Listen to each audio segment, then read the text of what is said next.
बोलिए श्रीमद् भागवत महापुराण की जय हो।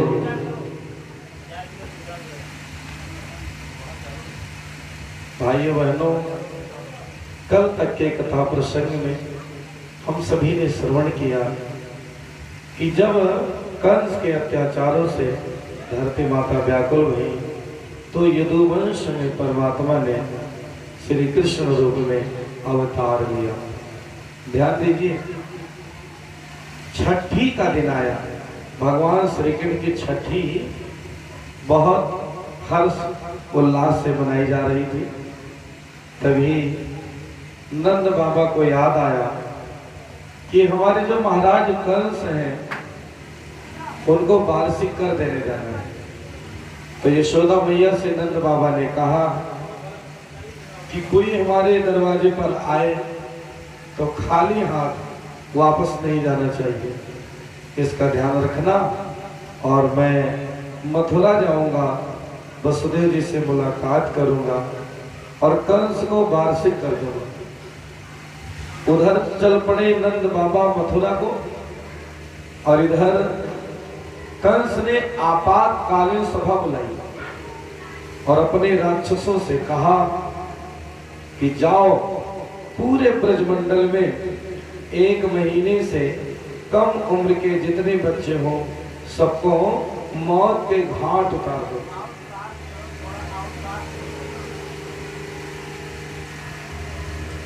तो राक्षस सब आपस में विचार करने लगे कि ब्रजमंडल में मैं जाऊं तो 1 महीने का बच्चा कहीं गली मोहल्ले तो घूमता नहीं है, तो मार डालेंगे। वो तो घर में रहता है, घर में घुसने कौन देगा? बोलो भागवत महापुराण की जय। तो कंस के यहाँ एक राक्षस नौकरी करता था जिसका नाम था बकासुर। क्या नाम था? बकासुर। बकासुर की एक बहन थी जिसका नाम था बकी। उसी बकी का नाम था पूतना। पूतना आती है और कंस से कहती है कि आप चिंता मत करो, मैं अपने दूध में जहर लगाऊंगी और यादव के घर में जाऊंगी, जो छोटे बच्चे होंगे उनको गोदी में उठा लूंगी, अपना दूध उनके मुंह में लगाऊंगी और जैसे बच्चा जहर वाले दूध का स्पर्श करेगा उसकी मौत हो जाएगी। तो कंस ने कहा वो तो सब ठीक है, परंतु तुमको कौन घुसने देगा घर में? पूतना का चेहरा तो बिल्कुल राक्षसी जैसा है। कंस ने कहा पूतना, तुम्हारी बात मेरे समझ में आई कि तुम दूध में जहर लगाओगी और जाकर के पिला दोगी, बच्चों को मर जाएगा, लेकिन घर में घुसने कौन देगा? क्योंकि चेहरा तो तुम्हारा सुंदर है नहीं। तो पूतना ने कहा उसकी चिंता न करें, चेहरे को मैं लीपा पोती करवा लूंगी। पूतना के पहले ब्यूटी पार्लर नहीं था दुनिया में। पूतना आई तो उसने ब्यूटी पार्लर शुरू कर दिया कि चेहरा चाहे जितना खराब हो ऊपर से लीपा पोती करा दो तो आदमी को पता न चले वास्तविक चेहरे के बारे में। कंस ने कहा कि तुम अपने चेहरे का रंग बदल सकती हो, लेकिन मुंह के बाहर जो दांत निकला है ये। पूतना ने कहा मैं घूंघट डाल के जाऊंगी, घूंघट डाल के जाऊंगी, कोई को नहीं पता चलेगा। और आपको निवेदन करो कि ये घूंघट की परंपरा हमारे राष्ट्र की नहीं है। माता सीता ने कभी भी राजा दशरथ के सामने, अपने ससुर के सामने घूंघट नहीं डाला, सिर ढका रखा। बड़ों का आदर है कि सौभाग्यवती स्त्री का सिर ढका हो और नजरें झुकी हो, इसी का नाम है अभिवादन। नहीं तो बहुत जगह ऐसा है कि 1.5 फीट की घूंघट काटती है और घूंघट के निचोड़ से ससुर को 1500 गाड़ी भी देती है। इस घूंघट का कोई अर्थ नहीं है, ध्यान दीजिए। इसलिए सिर ढका हो, नजरें झुकी हो, यही सबसे बड़ा घूंघट है। परंतु पूतना ने कहा मैं घूंघट डाल के जाऊंगी, किसी को पता नहीं चलेगा। कंस ने स्वीकृति दे दी।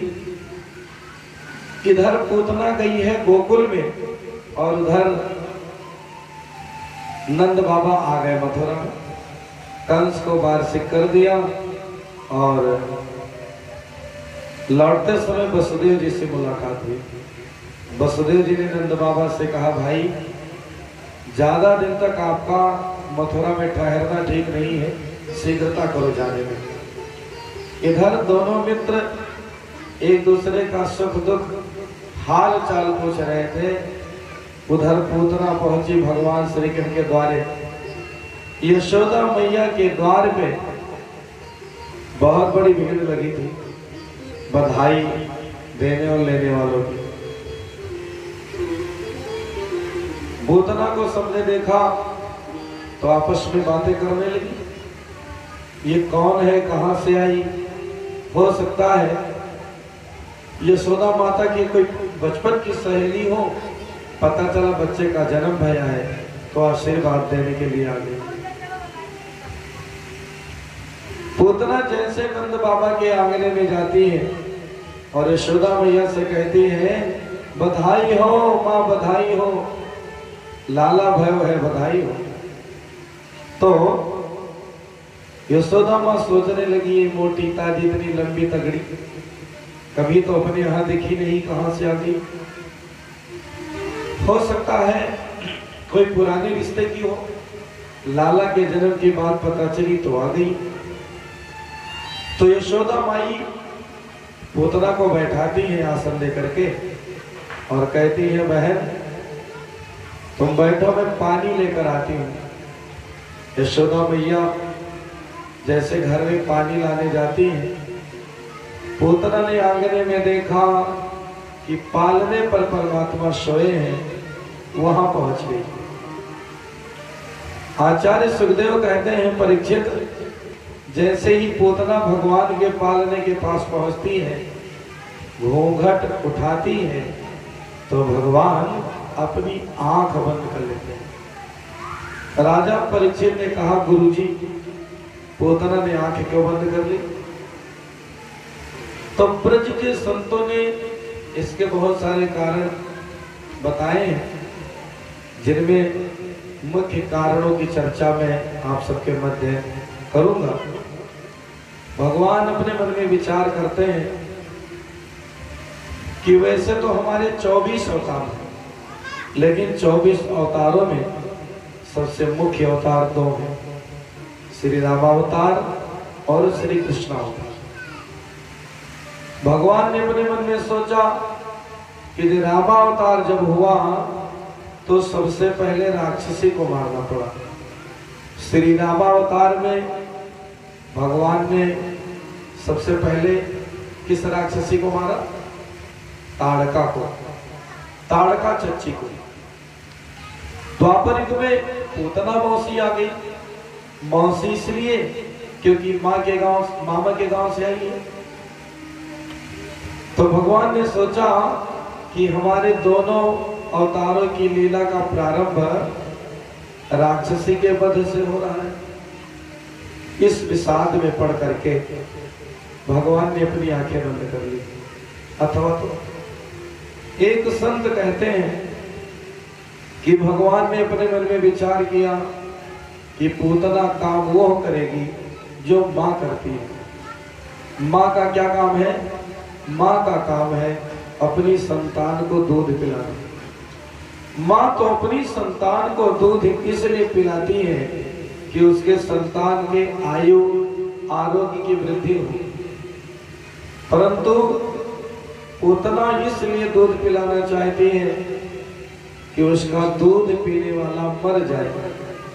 काम माँ का उद्देश्य खराब, इसे कौन सी गति दूं, इस विचार में पढ़ करके भगवान ने अपनी आंखें बंद कर ली। अथवा तो एक संत कहते हैं कि भगवान की दाहिनी आंख है सूरज और बाईं आंख है चंद्रमा। शुक्ल यजुर्वेद का प्रसिद्ध मंत्र है, चंद्रमा मनसो जाता चक्षु सूर्यो अजायत। तो सूर्य और चांद ने अपने मन में विचार किया कि मेरे परमात्मा का अवतरण इस धरा पर माखन मिश्री खाने को हुआ है।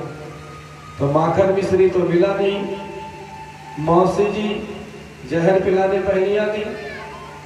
तो मानो सूर्य और चांद ने अपने मन में विचार किया कि इस राक्षसी को मत देखना, अपने को ढक लिया वो सूर्य चांद ने, इसलिए भगवान ने अपनी आंखें बंद कर ली।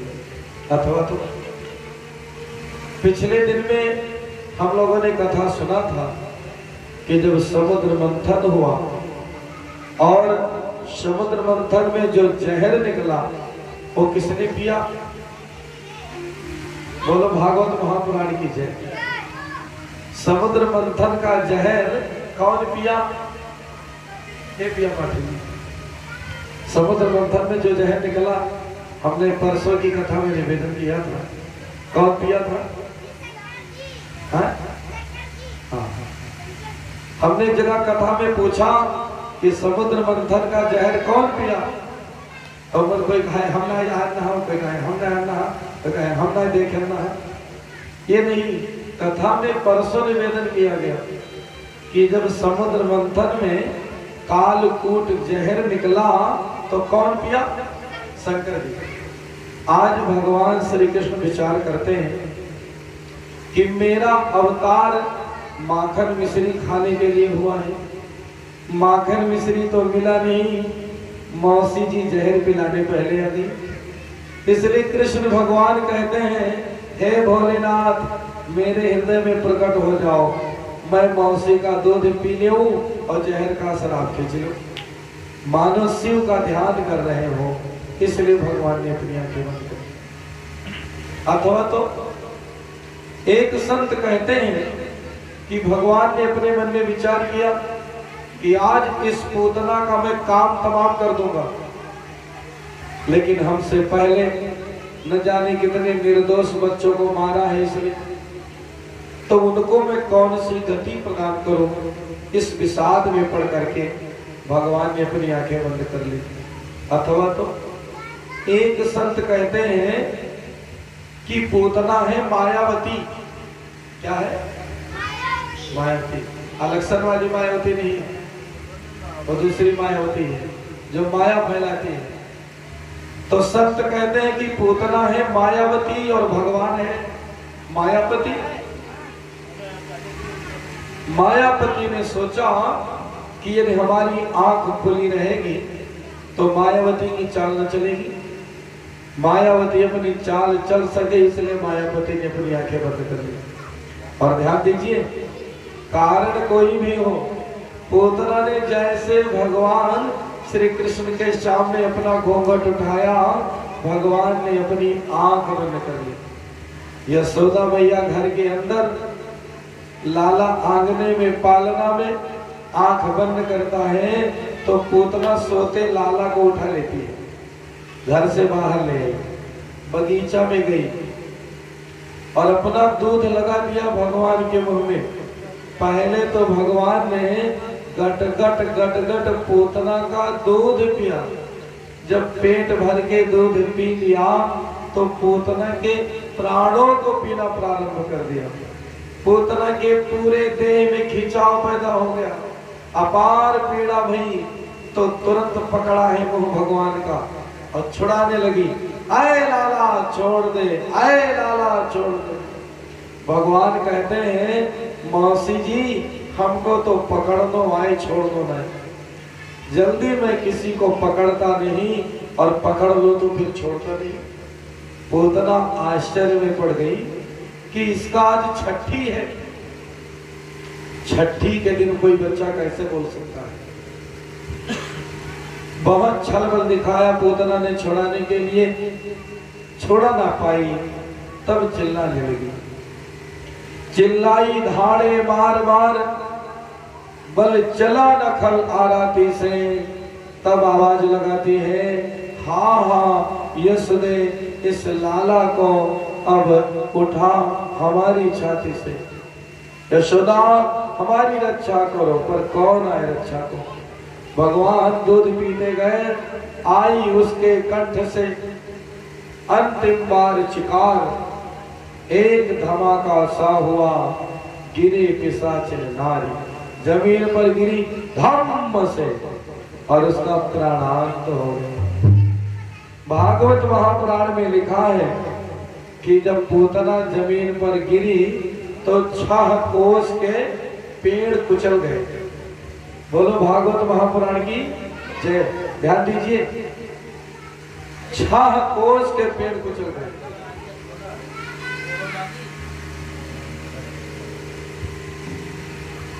क्षेत्र का 18 किलोमीटर।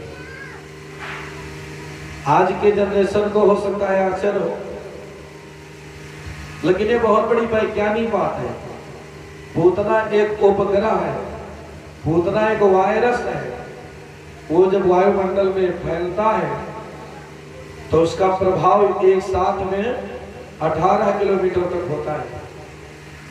आप सबको मालूम है, यहाँ बहुत से बुजुर्ग जन बैठे हैं। पुराने जमाने में हैया पड़ती थी, एक ही बीमारी से बहुत दूर तक के लोग पीड़ित होते थे। तो पूतना भी उसी प्रकार की एक हैया है। सबसे बड़ा हैया रहा कोरोना, पूरे विश्व में फैला वायरस। ऐसे पूतना भी वायरस है जो वनस्पतियों और छोटे बच्चों पर अपना साइड इफेक्ट दिखाता था। तो पूतना के आने पर 18 किलोमीटर तक प्रभाव हुआ वनस्पतियों पर। वृंदावन के एक संत कहते हैं कि पूतना जब जमीन पर गिरी तो उसका शरीर अंग भंग हो गया। ध्यान दीजिए कि पूतना का जहां हाथ टूटकर गिरा वहां हाथ रस है। आचार्य जी, पूतना का हाथ गिरा था वहां हाथ रस है। पूतना का जहां कान गिरा था वहां कानपुर है। अंग भंग हो गया।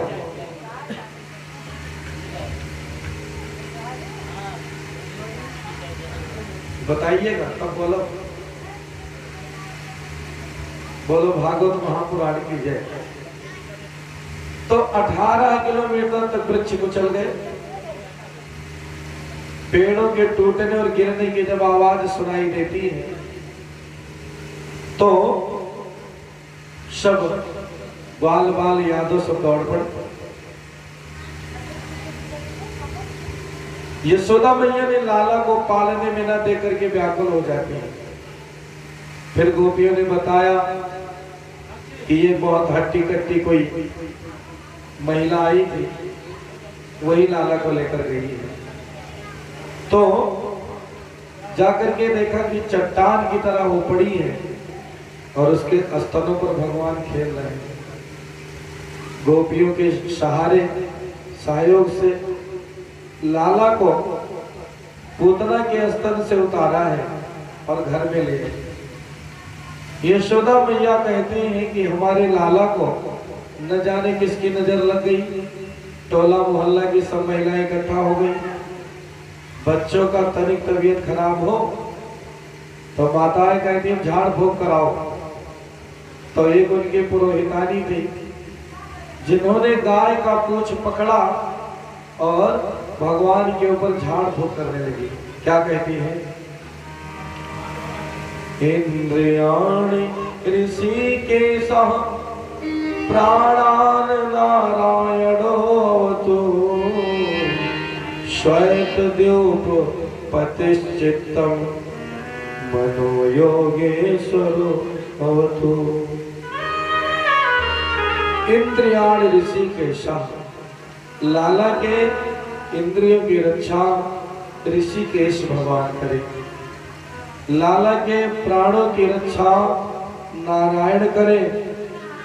श्वेतदेव के मालिक चित्त की रक्षा करे और इसके मन की रक्षा भगवान योगेश्वर करे।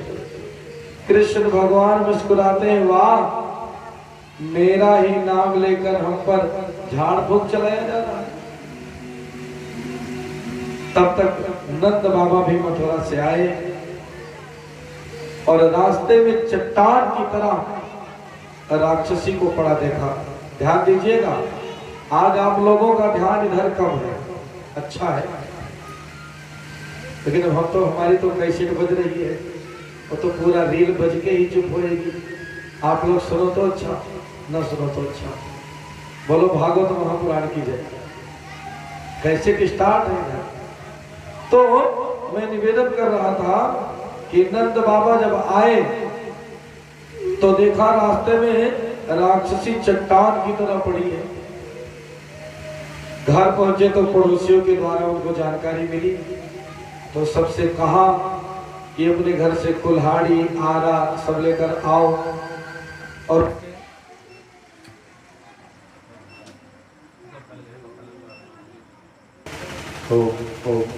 बोली श्रीमद् भागवत महापुराण की जय। सब लोग एक बार जोर से जय घोष करें। बोली श्री वृंदावन बिहारी लाल की जय हो। श्रीमद् भागवत महापुराण की जय हो। व्यास नंदन सुखदेव जी महाराज की जय हो। श्री वरम बाबा महाराज की जय हो। तो मैं आप सबको निवेदन कर रहा था कि नंद बाबा ने सभी यादवों से कहा कि अपनी कुल्हाड़ी कुल्हाड़ा आरा जो है सब लेकर आओ। इस राक्षसी के देह का टुकड़ा करना है। ध्यान दीजिए, टुकड़ा क्यों? क्योंकि किसी का 18 किलोमीटर में तो अंतिम संस्कार किया नहीं जा सकता है। उसकी लाश 18 किलोमीटर में हो गई, तो यादव ने काट काट करके उसको इकट्ठा कर दिया, ढेर लगा दिया, फिर चारों तरफ से लकड़ी जोड़ दिया।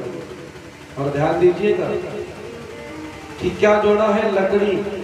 जो हम लोग हवन में प्रयोग करते हैं वही अंतिम संस्कार में प्रयोग करते हैं, परंतु दोनों की विधियां, दोनों का नाम अलग है। लोग कहते हैं पंडित जी हवन करना है तो लकड़ी कतरा लागी। याद रखना, हवन में लकड़ी नहीं कहा जाता है। कोई अनजान आदमी है वो कहता है उसे क्षमा है, लेकिन आप सब पढ़े लिखे लोग हैं, इस बात को याद रखना कि हवन के लिए लकड़ी नहीं होती, आम का लकड़ी नहीं। तो जब हवन करते हैं तो समिधा कहना चाहिए। क्या कहना चाहिए? बोलिए, समिधा। हवन करें तो समिधा सबको याद रखना है। समिधा अगर याद ना याद रहे तो समधि को याद रखो। समधि तो सबको याद रहते हैं। जब हवन करेंगे तो उसी को धा कर देंगे, समिधा। और हवन नहीं करेंगे तब तो समधि नहीं है। तो जब हवन करते हैं तब लकड़ी नहीं, तब समिधा कहते हैं, आम की समिधा। और उसी को जब भोजन बनाने के लिए प्रयोग करते हैं तब ईंधन, और उसी को जब अंतिम संस्कार में प्रयोग करते हैं तब लकड़ी। लकड़ी तो पूतना के लाश को काट के इकट्ठा करके चारों तरफ से लकड़ी जोड़ दी और आग लगाया। तो भागवत की पोथी में लिखा है कि पूतना की चिता जब जलने लगी तो 10 दिशाएं महकने लगी, खुशबू फैल गई। आचार्य सुखदेव ने कहा कि पूतना की लाश से खुशबू निकल रही थी। राजा परीक्षित ने कहा, गुरुजी आप क्या कह रहे हैं? पूतना तो राक्षसी है, बाल घातनी है, बच्चों को जहर पिला के मारती है, उसकी चिता से खुशबू क्यों आती है? दुर्गंध और बदबू क्यों नहीं? तब आचार्य सुखदेव कहते हैं, राजा परीक्षित पूतना का संबंध भगवान का बहुत पुराना है। ध्यान दीजिएगा, परसों की कथा में हम लोगों ने सुना था कि भगवान नारायण एक बार राजा बलि के घर बामन का वेश बनाकर गए। जब बामन भगवान राजा बलि के घर गए तो राजा बलि की बेटी बामन भगवान को देखती है। राजा बलि की जो बिटिया है उसका नाम था रत्नमाला। क्या नाम? आप लोग थोड़ा बोल दिया करिए एक बार। राजा बलि की बेटी का नाम था रत्नमाला। रत्नमाला ने वामन भगवान को देखा तो मोहित हो गई। वो अपने मन में सोचती है कि भगवान की कृपा से अगर मेरा बेटा ऐसा होता तो उसको गोदी में लेके दुलराती, प्रेम करती। भगवान ने मन ही मन जान लिया और राजा बलि की बेटी को कहा, ठीक है बच्चा, तथास्तु, तुम्हारी गोदी में मैं खेलूंगा। लेकिन जब 3 कदम में राजा बलि का सब कुछ नाप लिया तो उसने कहा, यदि मेरा बेटा ऐसा होता तो दूध में जहर पिला करके मार डालती। बोलो भागवत महापुराण की जय। बोली भागवत महापुराण की जय। तो राजा बलि की बेटी रत्नमाला ने कहा कि यदि तुम्हारे जैसा मेरा बेटा होता तो दूध में जहर लगाकर पिला के मार डालती। भगवान ने कहा, तुम्हारी ये भी इच्छा पूरी होगी। तो वही राजा बलि की बेटी दूसरे जन्म में बकासुर राक्षस की बहन बनी और नाम पड़ा पूतना। आज भगवान ने अपनी यशोदा मैया को जो गति नहीं दी वो गति पूतना को प्रदान कर दी। इसलिए पूतना की चिता जब जल रही थी तो दिशाएं महक रही थी। न जाने कौन से गुण पर दयानिधि रीझ जाते हैं। महाराज